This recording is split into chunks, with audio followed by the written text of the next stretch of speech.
یکم محرم سے 10 محرم تک یہ تسبیح پڑھ لو، ہر حاجت پوری ہوگی۔ دولت، عزت، شفا، اولاد، شادی، سب لوگ ان دنوں کا انتظار کرتے ہیں۔ صرف یہ وظیفہ کرنے سے سب کچھ مل جائے گا۔ بسم اللہ الرحمن الرحیم۔ محترم ناظرین، یکم محرم سے 10 محرم تک جو بندہ اس عمل کو کر لیتا ہے، 70,000 حاجتیں بھی ہوں گی تو انشاءاللہ پوری ہو جائیں گی۔ تو وہ بندہ جو 70,000 مرتبہ الگ الگ اللہ کی بارگاہ میں دعا کرے گا تو ہر بار جب دعا کرے گا قبول ہوگی۔ تو پھر آپ اس بات سے اندازہ کر سکتے ہیں کہ یہ کتنا پرتاثیر وظیفہ، کتنا طاقتور عمل ہے۔ اگر بندہ ایک ہی وقت میں 70,000 مرتبہ اللہ کی بارگاہ میں ہاتھ اٹھائے اور ہر بار کچھ الگ مانگے تو اللہ تبارک و تعالیٰ اس کو عطا فرما دے گا۔ میری پیاری بہنوں اور بھائیوں، ہماری تو اتنی زیادہ حاجتیں نہیں ہوتی، اتنی زیادہ ضروریات نہیں ہوتی، ہماری اتنی زیادہ مشکلات نہیں ہوتی، لیکن اس عمل کی اتنی طاقت ہے کہ اگر ایک ہی وقت میں بندہ 70,000 مرتبہ بھی مانگے تو اللہ تعالیٰ اس کو خالی ہاتھ نہیں لوٹاتا۔ یہ مہینہ، جس مہینے کے اندر یہ جو عمل میں آپ کو بتا رہی ہوں، یہ مہینہ بڑی برکت والا ہے، یہ عمل بھی بڑی شان والا ہے۔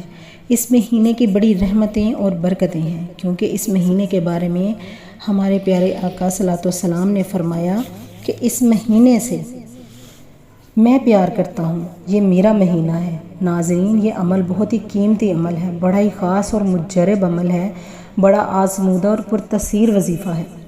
اگر میری کوئی بہن یا بھائی کسی بھی مشکل میں ہے، اس عمل کو کرے، انشاءاللہ اس کا ہر مسئلہ، ہر مشکل حل ہو جائے گی۔ آپ نے یہ عمل بڑی ہی خاموشی والی جگہ پر کرنا ہے، اور اس جگہ پر کرنا ہے جہاں پہ آپ کا دھیان کسی اور کی طرف نہ جائے۔ آپ نے اس عمل کو بڑے ہی عاجزی کے ساتھ کرنا ہے۔ آپ نے اپنی حاجت کو اپنے ذہن میں رکھ کر اپنے اللہ پر پورا یقین کرتے ہوئے اس عمل کو کرنا ہے۔ اب عمل کیا ہے اور آپ نے اس عمل کو کس طرح کرنا ہے؟ یکم محرم الحرام سے لے کر 10 محرم تک کسی بھی دن، کسی بھی نماز کے بعد آپ جہاں بھی ہیں، جب بھی ہیں، جیسے بھی آپ کو وقت ملے، اس عمل کو کر لینا۔ آپ نے اس عمل کو باوضو ہو کر کرنا ہے۔ جب آپ باوضو ہو جائیں تو مصلی پر بیٹھ کر اس عمل کو کرنا ہے۔ جب آپ اس عمل کو کرنے لگیں تو آپ نے سب سے پہلے ہمارے پیارے رسول صلی اللہ علیہ وآلہ وسلم کو درود پاک کا نذرانہ پیش کرنا ہے۔ آپ نے درود پاک کم از کم 3 مرتبہ پڑھنا ہے۔ اگر میری کوئی بہن یا بھائی جس کو درود پاک، درود ابراہیمی نہیں آتا تو وہ کوئی چھوٹا درود پاک بھی پڑھ سکتا ہے۔ آپ نے اس عمل کو کرتے ہوئے اپنی حاجت کو اپنے ذہن میں رکھ کر کرنا ہے۔ آپ جب درود پاک پڑھ لیں تو پہلے نمبر پر آپ نے جو وظیفہ پڑھنا ہے وہ وظیفہ اللہ اکبر کا ہے۔ اللہ اکبر کا مطلب ہے اللہ سب سے بڑا ہے۔ اسی نے کائنات کو تخلیق کیا، سبھی جانداروں کو پیدا کیا اور وہی رزق دیتا ہے۔ آپ نے اللہ اکبر کا ذکر کرنا ہے۔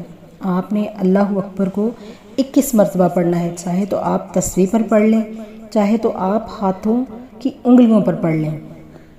آپ نے دوسرے نمبر پر جو وظیفہ پڑھنا ہے وہ سورہ اخلاص کو پڑھنا ہے۔ سورہ اخلاص کو ایک بار پڑھنے سے قرآن کے 10 پاروں کا ثواب ملتا ہے۔ تو آپ نے اس سورت کو 300 مرتبہ پڑھنا ہے۔ اس سورت میں اللہ تعالیٰ کی وحدانیت کا ذکر ہے۔ آپ نے سورہ اخلاص کو 300 مرتبہ پڑھنا ہے، چاہے تو آپ تسبیح کے دانوں پر پڑھ لیں، چاہے تو آپ ہاتھوں کی انگلیوں پر پڑھ لیں۔ جب آپ سورہ اخلاص کو 300 مرتبہ پڑھ لیں تو آپ نے تیسرا اور آخری نمبر پر جو وظیفہ پڑھنا ہے وہ استغفر اللہ کا ہے۔ جب ہم اللہ سے استغفار کرتے ہیں تو ہمارا اللہ ہمارے صغیرہ و کبیرہ گناہوں کو معاف کر دیتا ہے۔ جب ہم سچے دل سے اللہ سے توبہ کرتے ہیں تو اللہ ہمارے گناہوں کو بخش دیتا ہے۔ تو آپ نے تیسرے نمبر پہ اور آخری وظیفہ استغفار کا ہے۔ آپ نے اس کی ایک تسبیح پڑھنی ہے، مطلب آپ نے 100 مرتبہ استغفر اللہ پڑھنا ہے۔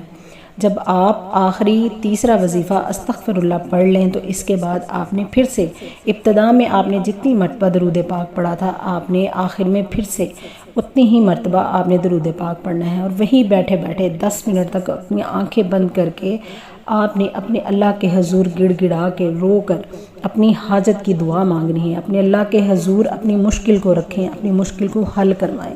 یہ ایسا عمل ہے، یہ ایسے خاص دن ہے، محرم الحرام کے پہلے 10 دن ایسے خاص دن ہیں کہ اس میں اللہ پاک ہر دعا کو قبول کرتے ہیں۔ یہ قبولیت کے دن ہیں، اس میں کی گئی ہر دعا کو اللہ پاک قبول کر لیتے ہیں۔ وہ میری بہنیں جن کے ہاں اولاد نہیں ہیں وہ ان دنوں کا انتظار کرتی ہیں، اس عمل کو کریں، انشاءاللہ اللہ پاک آپ کو اولاد نرینہ نواز دے گا۔